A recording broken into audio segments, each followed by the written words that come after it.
Guys, bayangin kalian mulai menari di tengah jalan dan kalian nggak bisa berhenti meskipun kaki kalian sudah berdarah dan jantung kalian mau copot. Ini bukan film horor, ini nyata terjadi di Perancis tahun 1518.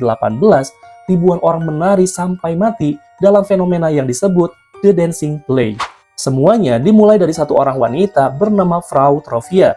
Tanpa musik, tanpa alasan, dia tiba-tiba menari gila-gilaan di jalanan Strasbourg selama 6 hari berturut-turut.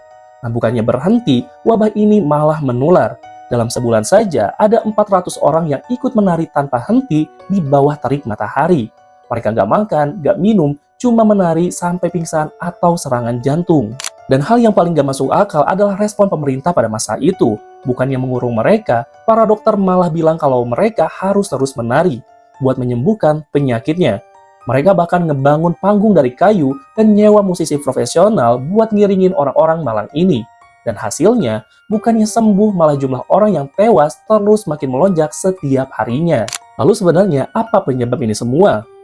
Nah, ilmuwan modern punya dua teori gila. Yang pertama, keracunan jamur ergot yang tumbuh di gandum. Nah, jamur ini punya efek serupa LSD yang bikin halusinasi hebat dan kejang otot. Tapi teori ini dibantah karena nggak mungkin orang yang keracunan bisa nari berhari-hari dengan koordinasi sekuat itu. Lalu teori yang kedua adalah mass psychogenic illness atau histeria massal. Saat itu, Strasbourg lagi dilanda kelaparan dan wabah penyakit parah. Stres yang luar biasa diduga bikin otak mereka glitch dan memicu reaksi fisik kolektif. Mereka menari bukan karena senang, tapi karena otak mereka terjebak dalam siklus trauma yang gak bisa berhenti. Dan wabah ini pun berhenti tiba-tiba seaneh saat wabah ini dimulai. Nah, menurut kalian ini beneran karena masalah medis atau ada kutukan spiritual di baliknya?